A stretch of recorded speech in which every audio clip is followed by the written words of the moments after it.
Par la nature très sociale de l'être humain, les relations avec les autres jouent un rôle clé dans notre bien-être émotif et psychologique. Et il ne s'agit pas que d'une question quantitative du nombre de personnes autour de nous. C'est aussi une question qualitative. La qualité de nos relations est aussi un élément de premier plan. Des études ont montré que la capacité d'engager des discussions intimes, profondes, est corrélée à un niveau plus élevé de bien-être et de bonheur dans notre vie. Savoir être vulnérable et ouvert dans nos discussions avec les autres est une activité profondément satisfaisante. Dans ce cadre, apprendre à bien engager une conversation est une compétence essentielle pour améliorer ses propres échanges sociaux et par conséquent pour améliorer ses relations. Mind Parachutes. À chaque idée, des nouveaux horizons. Bien engager une conversation de Patrick King. Selon notre aisance dans des situations de socialisation, les premiers moments d'une discussion avec quelqu'un, d'autant plus si c'est une première rencontre, peuvent être maladroits, gênants. À tel point que, suite à ces difficultés initiales, nous décidons de ne pas poursuivre l'échange. Ou encore pire, nous préférons ne pas nous engager dans la conversation tout court. À travers son livre « Bien engager une conversation », Patrick King souhaite partager ses conseils afin d'améliorer nos compétences relationnelles. Ces conseils permettent de mieux se préparer à ces premiers moments d'échange et à bien mener la conversation une fois engagée, de manière à tirer tous les profits d'une relation interpersonnelle de qualité et à laisser à notre interlocuteur une image positive de nous-mêmes. Cela peut sembler contre-intuitif, mais bien se préparer et faire des efforts conscients pendant une conversation nous rend plus spontanés et détendus, ce qui a un effet positif immédiat dans nos relations avec les autres.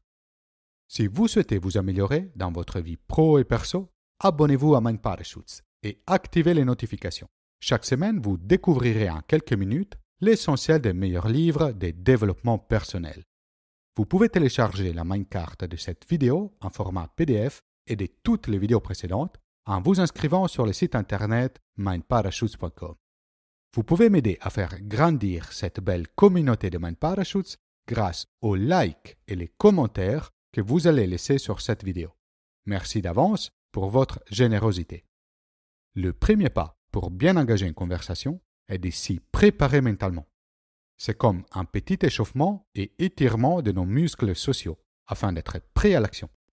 Depuis tout petit, on nous a souvent dit de ne pas parler aux inconnus. Nous avons tellement bien appris la leçon que nous l'appliquons tout le temps et nous limitons au strict minimum nos interactions avec les personnes que nous ne connaissons pas. Dans les lieux publics, nous nous isolons du monde en mettant des écouteurs pour écouter de la musique et avec nos yeux rivés sur nos téléphones portables. Il est important de s'en rendre compte et se libérer de cette tendance puisque, à l'âge adulte, elle ne fait que nous isoler des autres. Rester dans sa bulle peut être confortable. Nous pouvons penser que c'est mieux que d'avoir des brèves interactions avec des inconnus. Mais des études ont clairement démontré qu'une discussion, même très courte, nous rend plus heureux et plus enclins à la socialisation. Nous engager dans des conversations très courtes, ce que certains chercheurs appellent des relations de 10 secondes, nous apprend à être plus à l'aise avec l'exercice de la conversation, quels que soient les contextes. Si on n'est vraiment pas confortable dans ces interactions, nous pouvons tout simplement commencer par une interaction d'une seconde. Juste dire bonjour à une personne que l'on ne connaît pas et que l'on croise le matin. Comme toute habitude, c'est une bonne idée de commencer petit, mais de le faire régulièrement.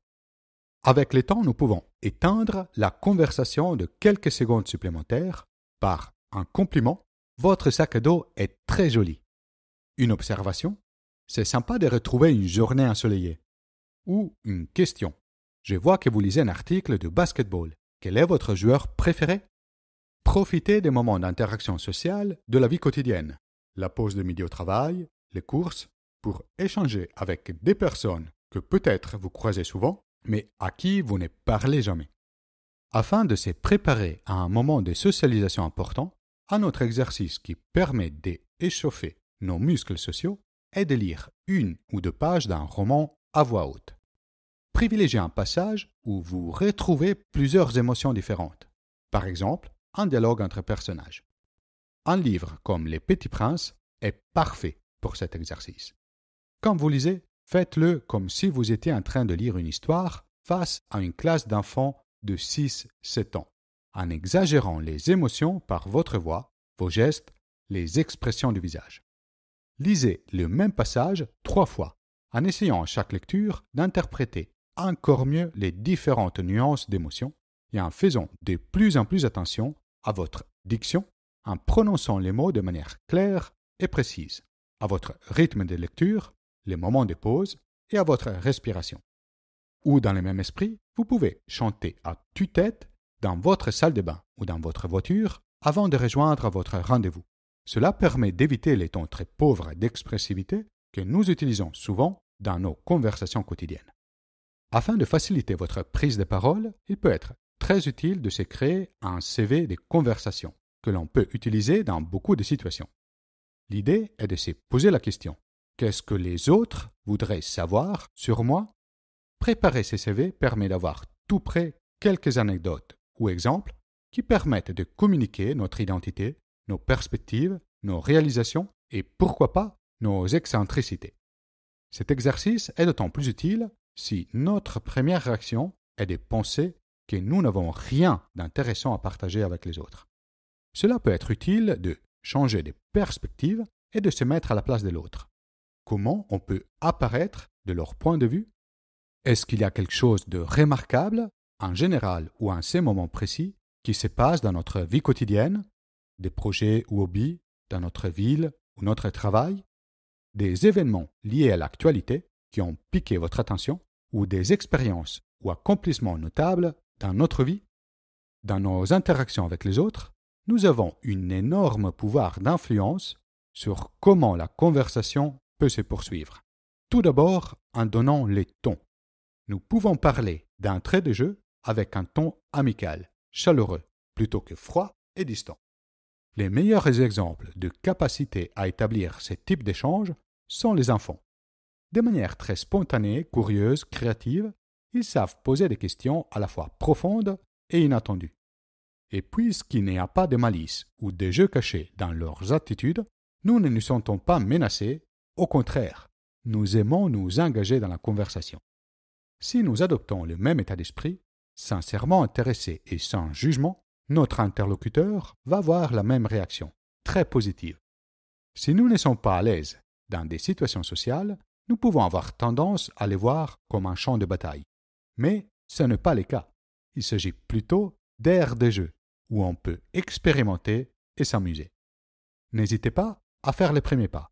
Afin de briser la glace et réduire l'inconfort et l'anxiété, cela peut être utile de se donner une excuse ou une justification pour commencer à parler avec quelqu'un.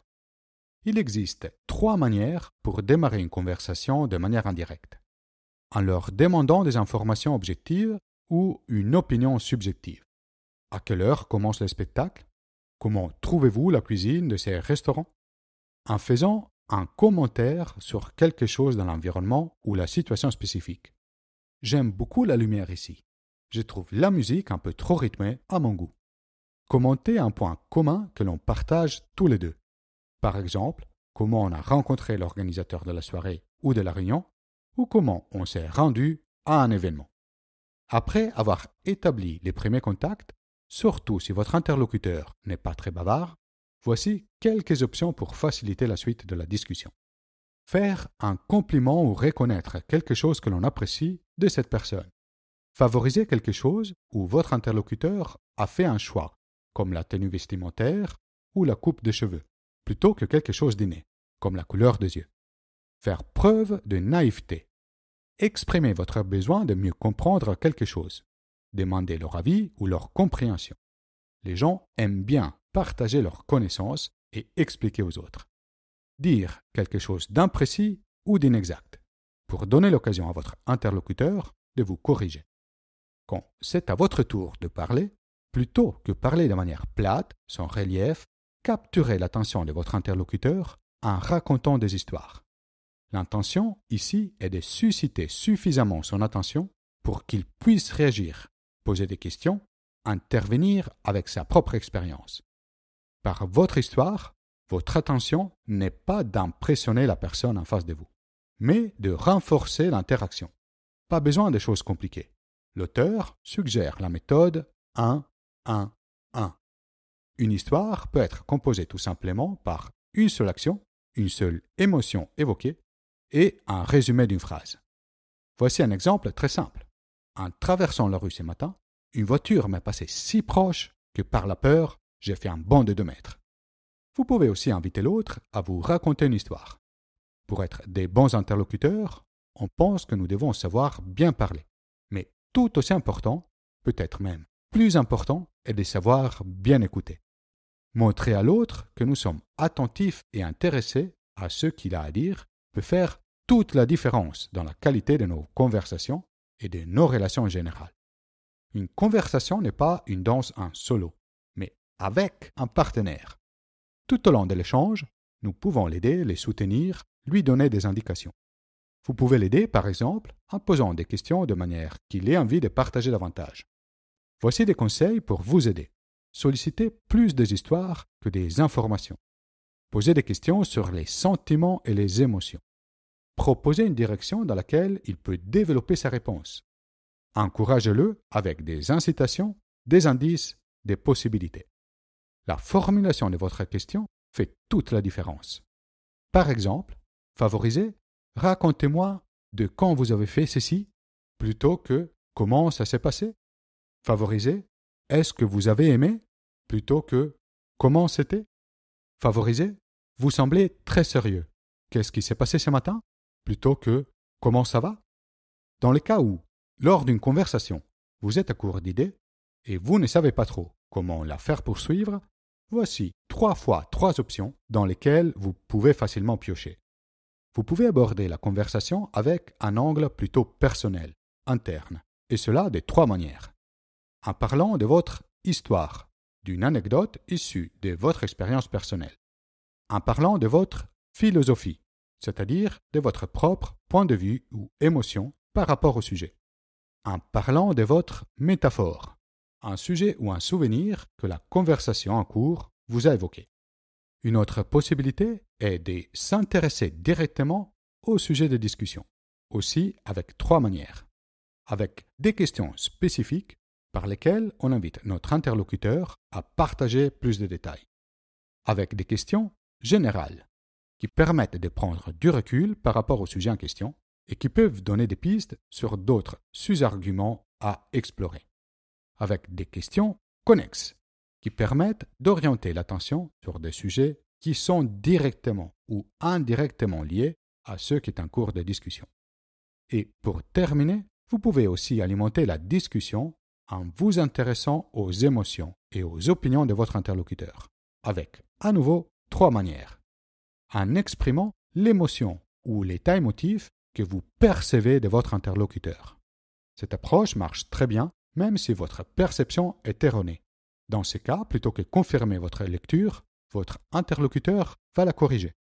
La discussion se poursuivra de manière très fluide. En demandant des détails sur comment votre interlocuteur approche le sujet de discussion. Les 5 questions classiques à utiliser dans ce cadre sont qui, quoi, où, quand et pourquoi. En formulant ce que vous avez entendu, c'est-à-dire en résumant ce que vous avez compris de ce que l'autre vient de dire. C'est une approche très puissante, puisqu'elle vous permet de faire savoir à votre interlocuteur que vous lui avez prêté tellement attention que vous êtes capable de répéter avec vos mots ce qu'il vient de dire. Voilà, vous connaissez maintenant les nombreux conseils que Patrick King propose d'utiliser dans son livre « Bien engager une conversation ». Comme n'importe quelle autre compétence, les premières fois qu'on les utilise, ces techniques peuvent paraître laborieuses, inconfortables. Mais avec le temps, elles vous permettront d'améliorer significativement la qualité de vos discussions et par conséquent, la qualité de vos relations. Si le sujet vous intéresse, je vous conseille de voir la vidéo dédiée au livre « Comment se faire des amis » de Dale Carnegie ou encore celle dédiée au livre « Les mots sont des fenêtres » de Marshall Rosenberg sur la communication non violente. À très vite pour de nouvelles idées.